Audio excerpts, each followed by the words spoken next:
Hello, my beautiful Aries, Sun, Moon, and Risings. Can we talk for a minute? There is something happening in March 2026 that I need you to really feel into, not just understand intellectually. Because this month, it's asking something from you that maybe you are not used to giving. It's asking you to slow down, to go inward, to sit in the shadows for a little while before you step back into light. And I know that feels strange for you. You are the first sign, the initiator, the warrior, the one who charges forward. But sometimes, and this time is one of those, the universe asks us to do the opposite of what our nature demands. Sometimes we have to retreat before we can truly advance. So let's talk about what's really happening beneath the surface, because that's where you are living right now, whether you realize it or not. Through March 20th, there is this incredible concentration of planetary energy in Pisces.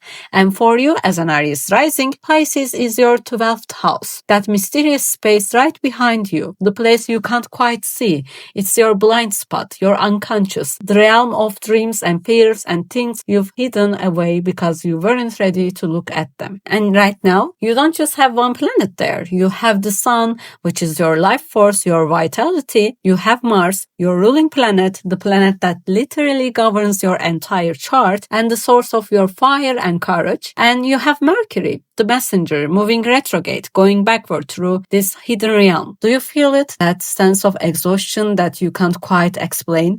Like you're walking through water, or like there is this invisible weight you're carrying that no one else can see. This is the 12th house. This is what happens when the planets gather in space behind you and start digging up everything you've buried. See, the 12th house, it's not a comfortable place. It's the place of the subconscious, of old wounds, of patterns that run so deep you don't even know they are there until they start running you. And when we have this much activity in the 12th house, especially with Mercury retrograde involved, everything starts coming up. Old fears, old wounds, old version of yourself that you thought you've left behind, they all come knocking and saying, remember me, we are not done yet. And Mercury retrograde here, this one's particularly tricky because Mercury retrograde always brings the past back, right?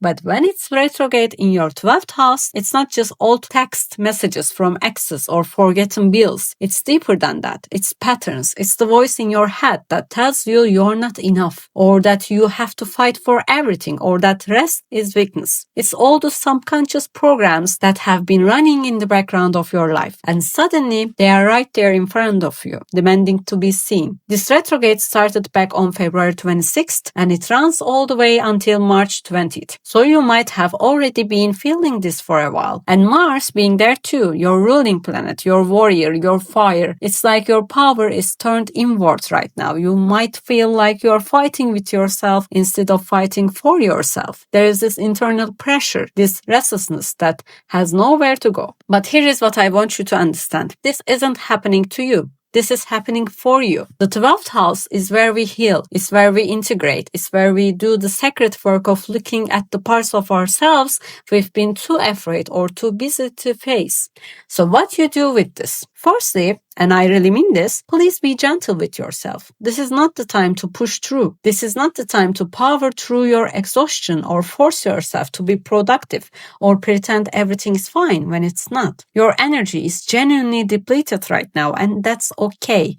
That's actually perfect because depletion creates space, and space is what you need right now. Space for things to rise up, to be felt, to be released. The 12th house is also connected to healing spaces like hospitals, therapy rooms, retreat centers. So if you've been thinking about reaching out to a therapist or counselor, or even just a friend you trust, now is the time. Don't try to process all of this alone. These patterns are coming up because it's time to work with them, to transform them. And maybe it's therapy for you, maybe it's meditation, maybe it's prayer or energy work, or sitting with an astrologer who can help you understand your personal chart and what's being activated right now. Whatever your path is, lean into it. This is your invitation to go deeper. And there's something else about 12th house I need to mention. And it's a little uncomfortable, but it's important. The 12th house governs hidden enemies, things and people working against us behind the scenes. During this period, you might suddenly see someone's true face. Maybe it's someone you trusted and their mask slips and you realize they've been talking about you or working against you or just not who you thought they were. This isn't paranoia, this is clarity. The 12th house sometimes reveals what's been hidden, and that includes people's true intentions. So I want you to be mindful, not fearful, but mindful about what you share and with whom. Not everyone deserves access to your inner world right now. Not everyone has earned the right to know your dreams, your fears, your vulnerabilities. Some people will take that information and use it in ways that don't serve you. You are in a tender space right now. Protect it, guard it. Be selective about who gets to come close. And here is something really important. Old issues are going to come back this month. Things you thought were resolved, conversations you thought were finished, relationships you thought had found their closure, they're coming to knock on your door again, and you're going to feel this urge to deal with them right now, to have conversation, to clear the air, to fix it. And please don't. Mercury Retrograde is not the time for difficult conversations. It's not the time to try to explain yourself or to seek understanding from others. Communication is distorted right now. Your thinking is clouded. Their thinking is clouded. Words get twisted. Intentions get misread. You say one thing, they hear another, and suddenly you're in a worse place than you started. This is a time for silence, for observation, for sitting with what's coming up, not immediately reacting to it. After March 20th, when Mercury goes direct, when the planets start moving into your first house, that's when you have those conversations if you still need to. But right now is for feeling, not fixing. And now let's talk about March 3rd, because this day carries its own weight. We have a full moon in Virgo at 12 degrees, and it's not just any full moon, it's a lunar eclipse. And this eclipse is happening in your 6th house, the house of your daily work, your health, your routines, and your service. Eclipses are portals, like they are moments when the universe reaches in and rearranges things, sometimes gently, sometimes not. And lunar eclipses specifically,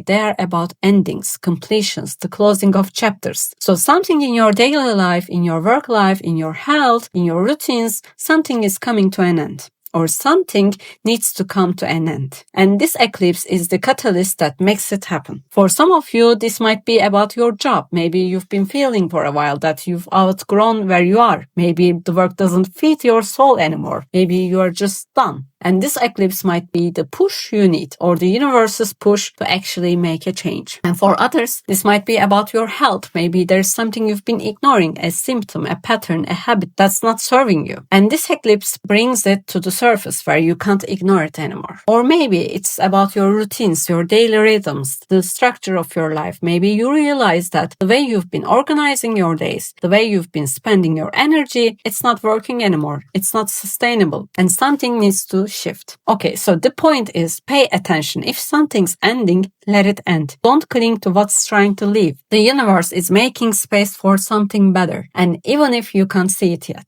Oh, and then March 20th arrives. The sun leaves Pisces and enters Aries, your sign, your first house, your rising, and Venus comes with it, the planet of beauty and love and magnetism. Do you understand what this means? All that heavy 12th house energy, the fog, the confusion, the exhaustion, the feeling of being invisible, it lifts. Suddenly you are back, you are visible again, you are clear about who you are and what you want. The sun in your first house is like stepping out of a dark room into brilliant sunlight. It's your energy returning, it's your vitality floating back. It's remembering who you are at your core, the warrior, the pioneer, the one who leads. And Venus there with it, that's charm, that's magnetism, that's people being drawn to you without you even trying. That's feeling beautiful and powerful and alive in your own skin. This is your time. This is your season. After 3 weeks of internal work, of shadow integration, of healing what needed to be healed, now you get to emerge. Now you get to show the world what you've learned in the darkness. Your presence will command attention.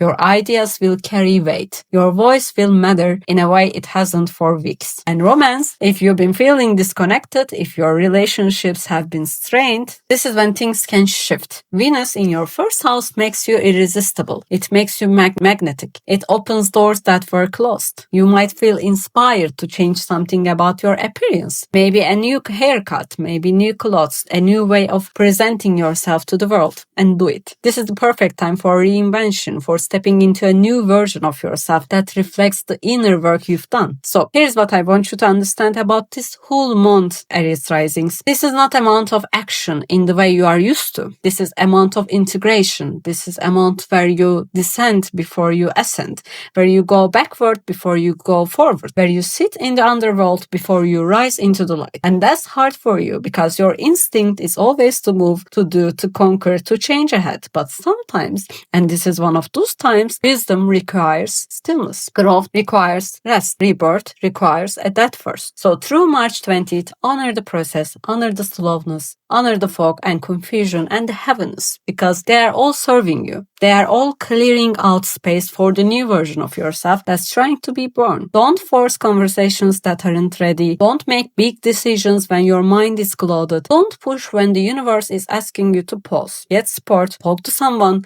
Write in your journal. Ask yourself the hard questions. What am I afraid of? What patterns am I ready to release? What version of myself am I ready to let die so a new one can emerge? And then, when March 20th comes, when the sun enters your sign, when the Venus lights you up from the inside out, step forward. Step into your power. Step into your light. Step into the next chapter of your story, knowing that you've done the work, that you've faced the shadows, that you are ready. And I want you to know, if you are feeling tired, if you are feeling lost, if you are feeling like you are not yourself right now, you are not alone. This is what happens. This is what the 12th house does. This is what Mercury Retrograde does. This is what happens when the universe asks us to go inward so we can come out stronger. Trust the process, trust the timing, trust that even when you can't see the path forward, it's there waiting for you to be ready. And you will be ready. On March 20th, you'll step into the light and you'll remember who you are, the warrior, the pioneer, the one who always